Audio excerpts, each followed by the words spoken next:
Salam ederdim dostlar oğlanlar. Gelin olta indi biz İngiliz tili 8 sapamıza başlayalım. Numbers, sanlar. Bu sapakda biz İngiliz tilinde sanlar näyle aýdylýar we näyle kullanylýar. Şo barada öwreniriz. Hello again. Yine de salam. For this lesson we are going to look at numbers. Numbers in English are split into two groups. İngiliz dilinde sanlar iki görnüşde aýdylýar. Bizde de türkmen dilinde de şeýler ekleýär. Mesela üçin 1, 2, 3, 4, birinji, ikinji, üçünji. Goşa sanlar täk sanlar. Şolar barada, şolaryň aýdylşy barada öwreniriz. Mesela üçin birinji gruppa cardinal numbers. The cardinal numbers 1, 2, 3 refer to the quantity. Sanlar. Cardinal numbers 1, 2, 3 ve şeyle gidýär. Cardinal numbers. Misal üçün cardinal numbers 1, 2, 3, 4, 5, 6, 7, 8. Bular cardinal numbers bolýar. Ýa-da cardinal sanlar bolýar. The number 0. Number 0. Nolluk. Misal üçün nolluk sany näile aýdylýar? Bu köplenç ýurda görä ütkeýe ýöne siziň esasy ýa tutmalyňyz international standard boýunça 0 diýip aýdylýar. Şonu ýadyňyzda saklasaňyz bolýar. Gelin bolsa başga ýurtlarda näile görnüşlerde ulanylýar? Şo barada praktik edelim. The number 0 is pronounced in a variety of ways as it is used in different contexts. Misal üçün nolluk sany aýdyr sözleme görä ütkeýär. Mesela üçün sözlem içinde gelende ütkeýär. Unfortunately, usage varies between different English-speaking countries.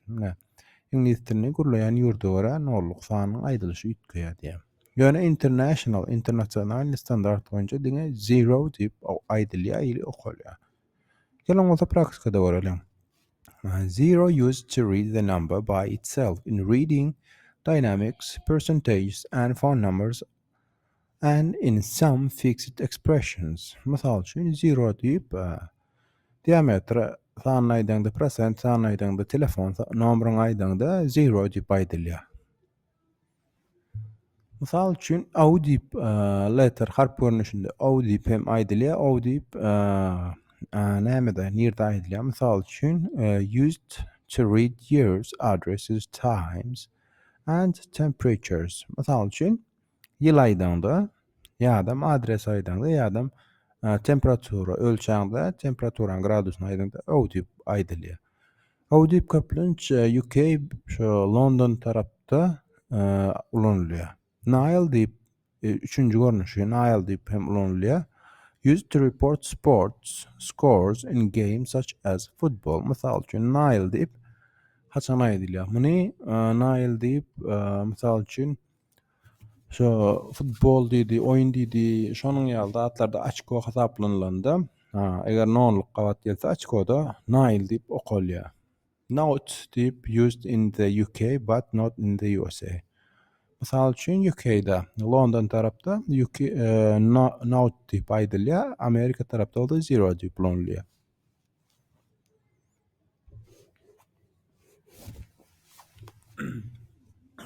Ordinal numbers. Ordinal numbers. Gelin olsa indi ordinal numberlary öwrenelim. Ordinal sanlary.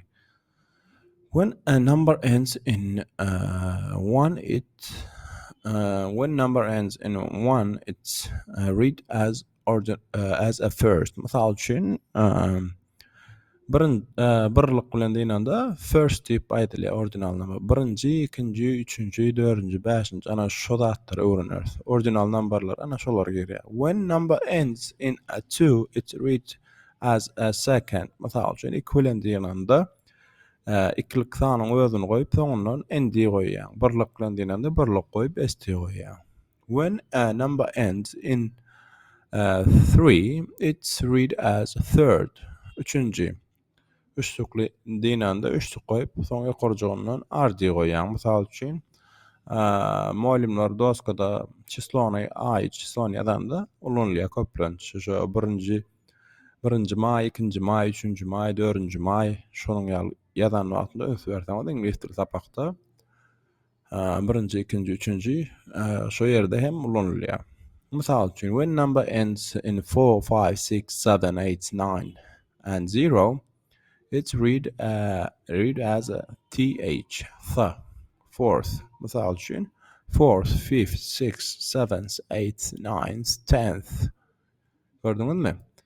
Esasy ingliz dilinde şu 1-den 10-a deňeç ordinal numbersyň, ordinal sanlaryň nädip ulanylşyny öwrenseňiz, ýazylşyny, galan yüzlükler, müňlükler olar gelende düşünmek anfat sebäbi yüzlük gelsin, müňlük gelsin, iň soňky san näme bolsa şoňa görä goşulma goşulýandyr.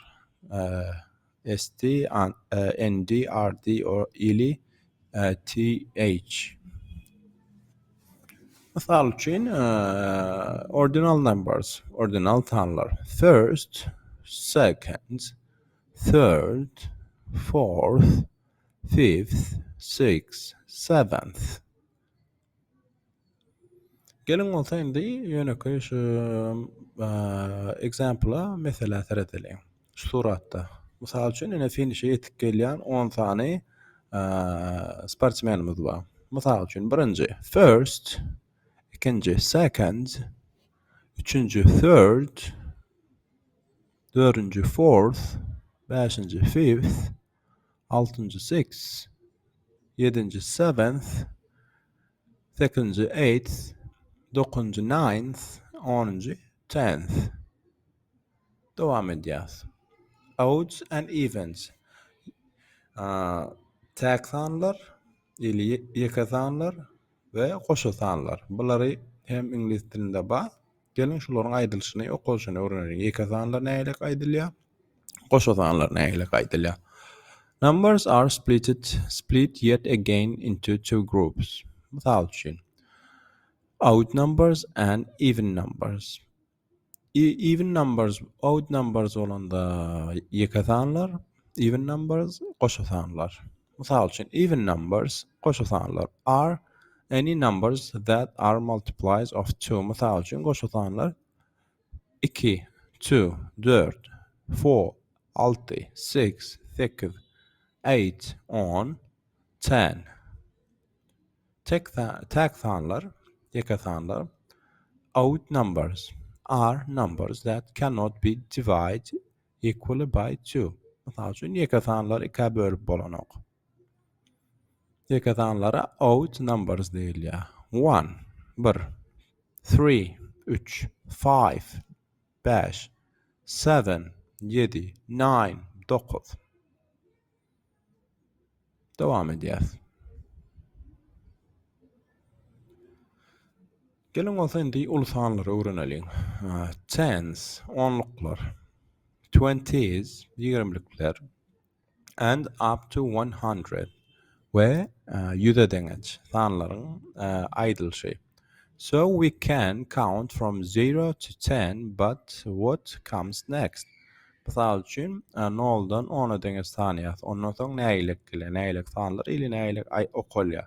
The names of numbers follow some relatively easy patterns. Mysal üçin, sanlar, ulu sanlar hem gelende esasy ingliz dilinde aýdylşýar 1-den 10-a deňeç sany awelden galan zatlar anfat ýera.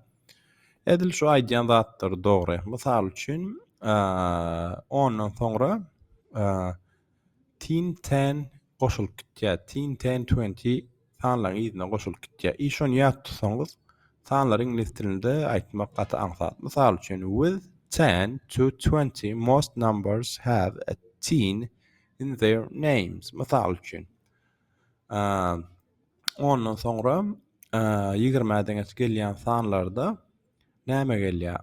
Näýle goşulmalar gelýär? Birinji gelýän goşulma 20 näme gelýär? Teen mysal üçin 10, 11, 12, 13, 14, 15, 16, 17, 18, 19, 20. Ünsürseňiz soňky gelýän sanlarda tin goşulmasy kän gelendir. Gelin olsa mysala teredeliň. Numbers, cardinal numbers and ordinal numbers. Cardinal numbers, the tens, 20s and up to 100. Mysal üçin cardinal number sanlarda 10, 11, 12, 13, 14, 15, 16, 17, 18, 19. Üns berseňiz birden 10-dan 13'e deňeç, 10-dan 10'a deňeç ütköşme boldy. 10, 11, 12. 10, 11, 12'nin okolşy birazjyk ütköşük, ondan galanlary bolsa 13'den 19'a deňeç hemmesiniň ýzyna tin goşulyp gidendir. Beýdimek bilen siz 1-dan 10'a deňeç ili maksimum 1-dan 20'a deňeç sanlaryň dogry İngilizce aýdylşyny öwrenseňiz, galan sanlary aýtmak gataň zat. Galan sanlaryň ýzyna şo bir goşulmalar goşulyp gitýär. Gelin olsa indi ordinal sanlary praktik edeliň. Ordinal numbers. Tenth, 10-njy, 11th, 11-njy, 12th, 12-njy, 13th, 13-njy, 14th, 14-njy, 15th, 15-njy, 16th, 16-njy, 17th, 17-njy, 18th, 18-njy, 19th, 19-njy. Gördüňizmi? Gaty ýönekeýdir. Gelin olsa indi dowam edeliň.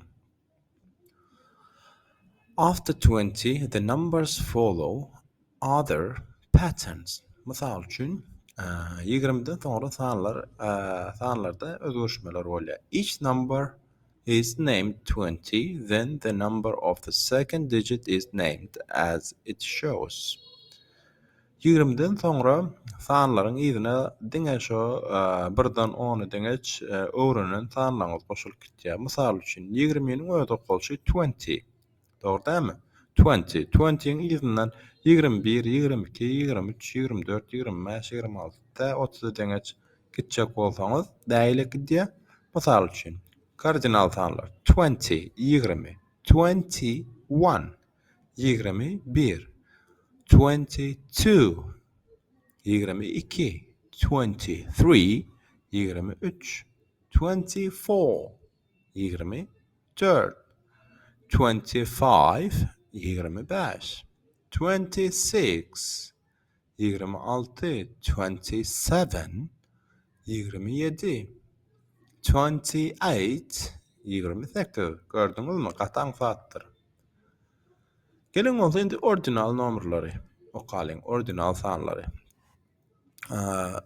Ordinal sanlara eger soňunda birlik, ikilik, üçlük bolmasa hemmesi aýdyşmaly th bilen utarýandyr. Mysal üçin 20th noluk ba 20th ta h bilen utardy. Mysal üçin 21 21st st bilen utardy. 22nd nd bilen utardy. 23rd rd bilen utardy. 20th 20-nji, 21st 21-nji, 22nd 22-nji, 23rd 23-nji, 24th 24-nji, 25th 25-nji, 26th 26-njy, 27th 27-nji, 28th 28-nji. Dowam edýäs. This pattern in the 20s continues for each set of 10. So again for 31st, 30, 31, 32, 33, 34, 35, 36, 37, 38, 39 and again for.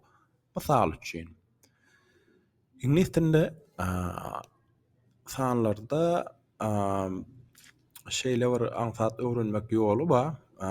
Ilk bilen 1-den 10-a deňeş sany öwrenýäňiz, soňra 10-dan 20-a deňeş sany öwrenýäňiz, soňra 10-lyk sanlary öwrenýäňiz. Mysal üçin 10, 20, 10, 10, 20, 20, 30, 30, 40, 40, 50, 50, 60, 60, 70, 70, 80, 80, 90, 90, 100, 100. Mysal üçin 20-den 80'e 20'den 90'a deňeş üns beren bolsaňyz ty t goşulyp gidendir. Mysal üçin 20'den 90'a deňeç sanlary ýatlamak hem aňsatdyr. Gelin bolsa indi kardinal sanlary praktikada görelim. 40, 40, 50, 50, 60, 60, 70, 70, 80, 80. Gelin bolsa indi orijinal sanlary praktik edelim. 40th, 40-njy, 50th, 50-njy, 60th, 60-njy, 70th, 70-njy, 80th, 80-njy. Dowam edýäs. 100, 100, 100, 100. 100th, th bilen otursa 100th, 100-nji bolýar. When we reach 100, a new set of rules is applied when naming the numbers. 100'den sonra sanlary okulçynyň aýdylşynyň täze sistemasy gelýändir 100'den sonra. Gelin bolsa praktikada görelim. Mysal üçin, this very easy, just follow these rules. Muny öwrenmek gatnaň saat şu aýdýan zatlarmy gowy diňleseňiz. When naming the number past 100, pronounce 100 and the number after. Mysal üçin 100'den soň sanlaryň aýdylşy 100 we 1. Mysal üçin 100 and 1. 100 and 1. 100 we 1. İngiliz dilinde aýdylşy.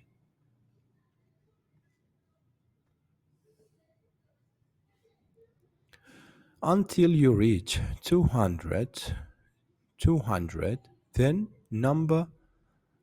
the name numbers 200 and this continues until 1000.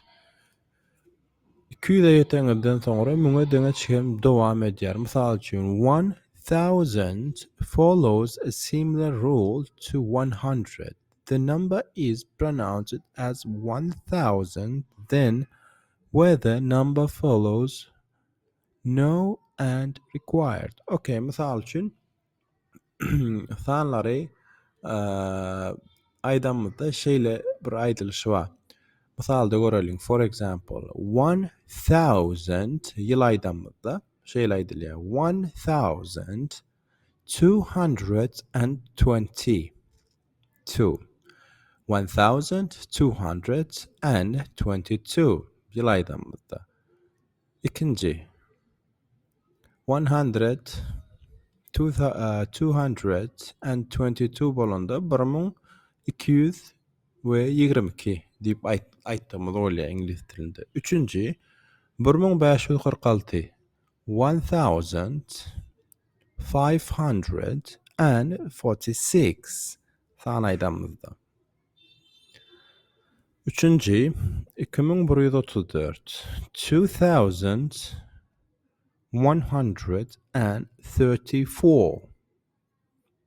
Görüşimizi ýalgat ansatdyr. Ýöne biz elde ile ýatdan birine sanlar sanap beremizde ýöne köý görnüşde gidýäs. 1, 2, 3, 4, 5, 6, 7, 8, 9, 10 şeýle görnüşde gidýändir. Sanlar sanamyzda. Ansat görnüşinde.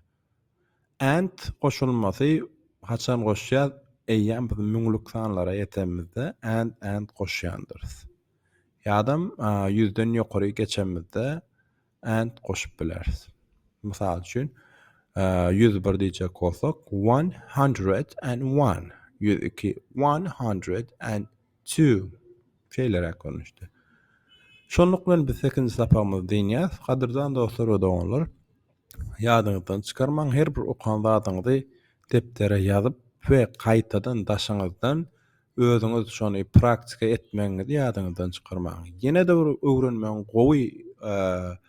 gowy bir nemesi bar, görnüşi bar. Siz goýan zadyňyzy okudyňyz, öwrendiňiz, şo zady deptere ýazanyňyzdan sonra öz telefonuňyzyň kamerasyny açyp özüňiz video düşüriň. Mysal üçin kitabyňyzy ili note depteriňizi açyp okaň we özüňiz video düşüriň. Şo videoňyzy görüň. Her gezek, her gün etseňiz, öwrenýän zadyňyzy şöýdip praktik edip, hasta wagtdan özüňizde ösüş bolar. Sebäbi videony göreňizde näme ýalňyşlyk edeniňizi özüňiz düşünýäňiz we eden ýalňyşlygyňyzy indiki videoda düzeltmäge synaşýaňyz. Şonluk bilen sapamyz diýýär. Biz Instagramda, Facebookda, Telegramda ýazarlamagy ýatdan çykarmaň we eger başarsaňyz kiçiräkden haýyst öz storyňyzda biziň soňky postumyzy paýlaşyň, bizi tag ediňde. Minnetdar, sag boluň, saglyňyz, saglykda görüşeliň. Hemme goodbye. See you in next lesson.